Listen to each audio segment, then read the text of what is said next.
За үндэсний үйлдвэрлэлээ бол дэмжлэгүүл яах вэ? Одоо дэмжих ёстой гэж үзэж байгаа. Тэгэхдээ үндэснээ боддгоо үндэсний үйлдвэрлэл байх ёстой юу гэдэг асуудал. Ер нь хэрэглэгч нэгт байх ёстой юм уу?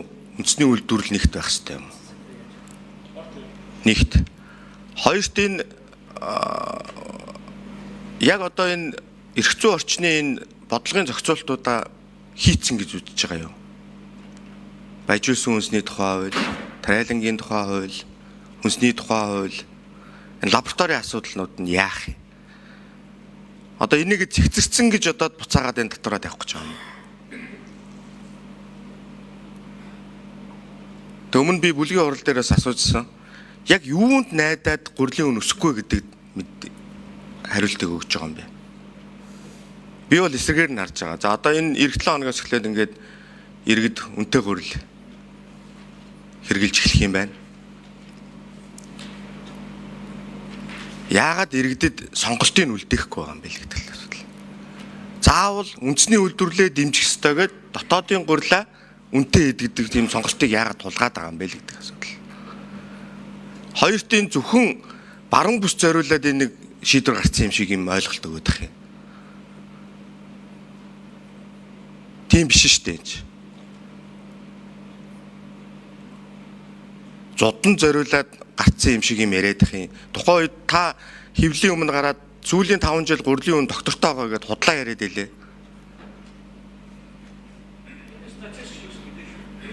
Тэ. Гүг дэлгүүр ороод харч л та. Захын дэлгүүр ороод харч л та.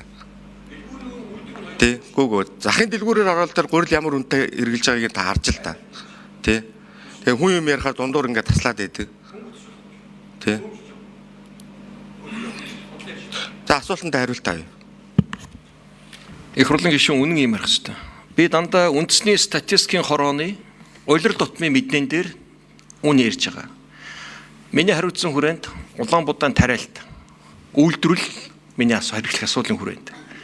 Энэ бий болсон бүтээгдэхүүн газар зүүн байрлал, хотын байрлал одоо зайн ассаасаа ямар өртөг шингээд хэрхэн борлоод ямар бүтээгдэхүүн болж байгаа асуудал дараагийн асуудал шүү дээ. Хөдөө аж ахуйн сайдын хувьд Улаанбуудад харагдах ёстой гурилын үйлдвэрлэлүүд доктортой нийлүүлэх ёстой. Нэгдүгээр нийлүүлэлт гэдэг маань олон янз. Бид хямд гээд Оросоос авч байна. Үндэсний үйлдвэрийнхаа 40%-ийг алдаад байна. Ийм маягаар бол утгагүй дотоодын үйлдвэрлэлчин байхгүй болох нэ. Ингээд газар тариалан чинь бүтээгдэхүүн тушаах үйлдвэр болохоор газар тариалан чинь уннаа. Олон мянган ажлын байр алднаа. Бэлтгэгдсэн инженер техник аж болсуу чин алдагднаа. Энэ салбарт хэрэгцсэн энэ хөрөнгө оруулалтын, энэ дэмжлэгийн, энэ атрын аян, энэ хүнсний хувьсгал, энэ хэрэгжүүлж байгаа бүх хөтөлбөрчин үр дүнгүй болж хувирах гээд байна штэ. Бүх юмны суурь нь газар. Газар юм тарж ургаж ягаад тэр зүйл чинь нэг бол мал амтны тэжээл гахаа дахиад шуу өндөг суулж байна. Нэг бол босод төрлийн одоо хүнсний бүтээгдэхүүн болоод явж байна. Энэ дээр болгоомжтой, маш болгоомжтой. Би бол аюулгүй байдлаа бодож байгаа. 90 он 2000 оны үеийн тэр эдийн засгийн бодлого буюу зах зээлийн горимт хайсны үр дүнд энэ салбар унссан. 60 жил бүтээсэн нэгдэл сангийн аж ахуйн бүрэн задарч усцсан, асар олон өмч өргөцсөн, хаягдсан. Нэгдүгээр сургамж. Хоёрдугаар сургамж ковид. Өвчин, дайн дайжин энэ гадаад орчин чинь хүндрээд байна. Дэлхийн улс орон болгон тарифын бодлогоор үйлдвэрүүдэд хамгаалаад дотоод үйлдвэрлэлийн чадах ялангуяа хүнсний одоо аюулгүй байдлаа бэхжүүлээд байна. Ийм Монгол улс хийж чадж байгаа хэдхэн зүйл байна шүү дээ. Мал аж ахуйд тулгуурлаад малаа маха нэг босруулж байна. Арьсчир ноос нолороо босруулах гад цагаан алт хөтөлбөр нь явж байна. Ингээ хүнсээ хангачих гад атрын аяг хүнсний хувьсгал хөдөлгөөнүүд нь явж байна. Энэ нийлээд нэг 19 нэр төрлийн бүтээгдэхүүн юм байгаа. Тэгэхээр энийг нэг стратеги юм аа, аюулгүй байдал юм аа, доктортой байдал юм аа гэж ойлгоод бүгдээрээ дэмжээл явмаар байна. Цаана бусад сонголт байна шүү дээ. 300 гаруй төрлийн сонголт чөлөө зах зээлийн ормоор явж байна. Одоо Евраз эдийн засгийн холбоотой гэрээ хийх асуудал ахаад 350 гаруй төрлийн одоо хүнсний болон хөдөө аж ахуйн түүхийдийн бараа бүтээгдэхүүн Монгол улсад доторг орж ирнэ. Өргөн хэрэглээний бараанд маш хямдрал үүснэ. Тоо эрс нэмэгдэнэ. Гэхдээ бид дотроо нэг зайлшгүй авч явах хэрэгтэй юм бол тэр түүхэн хоёр сургамжин дээр тулгуурлаад Улаанбуудаа За ингээ үр дүн гарсан нэг сүүсүн бүтээгдэхүүн, өндөг энэ тодорхой хүнсний хэдэн төрлийн ногоо, махан бүтээгдэхүүнээ нэг дотроо үйлдвэрлэе да. Одоо бидний ганц чадах юм шүү дээ. Эцсийн бүтээгдэхүүн хийж байгаа нэг цөөхөн хэдэн төрөл байгаа. Ноолуураа нэг эцсийн бүтээгдэхүүн болгож чадчих байна, оосоо чадчих байна, арь ширээ нэг хийж байна. Энийг жоохон сайжруулчих гэж зорж байгаа зүйл шүү дээ. Тэгэхээр тэр өнцгөөс нь таныг одоо иргэдээ хямд хүртээмжтэй байдлаар хангах гэдэг байгааг ойлгоод байна. Тэрний цаан чинь аюулгүй байдал гэдэг юм гарч ирээд байгаа. Үнэхээр айхтар сургамж авсан шүү дээ. Хэрвээ ковид дахиад 1 сар үржилсэн бол бид нар картын бараан шилжихээс аргагүй байсан. Картын бараанд орох хэмжээний хүнсний хангамж тийм сул дорой ийм бод байд шүү дээ. Бүгдийг импортод даатгацсан. Хил хаасан байхгүй. Тэгэхээр тэр сургамжийн үүднээс энэ ажил явж байгаа гэдгийг нэг ойлгоод өгөл дээ. Тэг үндэсний үйлдвэрлэлээ дэмжихгүй байгаа зүйл ерөөсөө энд байхгүй байгаамаа. Миний санаа. Дэмжиж байгаа. Гэхдээ энэ яг гурилын салбар дээр чи өнөөдөр зах зээлийн систем үйлчлэхгүй байгаа шүү дээ. Ерөөсөө л халамжийн салбар болсон шүү дээ. Стратегийн бүтээгдэхүүн мөн. Тэгээ яагаад энэ гурилын үйлдвэрүүд чи өөрсдөө эргээд иргэдээ бодохгүй байгаа юм бэ л гэдэг асуудал байгаа шүү дээ. Монгол Улсын ерөнхийлөгчийн санаачилсан хөтөлбөрүүд өнөөдөр дунд чатандаа очиод бүгд л саармагдчихж байгаа шүү дээ. Энэ бол үнэн. Тэ. Одоо би бол энэ асуудалтай цаашаа үргэлжлүүлээд ярина, явнаа. 212 тэрбум төгрөгийг сүүлийн 3 жилд гурилын үйлдвэрүүдэд олгосон.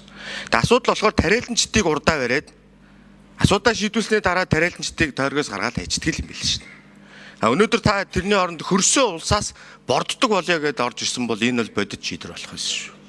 Тий. За би энэ монопол өгсөн хувилцсан гэдэгтээ санал нийлдэггүй. Энэ тийм боломжгүй салбар. Олон мянган тариаланчид Улаанбаатар тарина. Буюу тариаланчид өгсөн хувилдах ямар ч болдог байхгүй.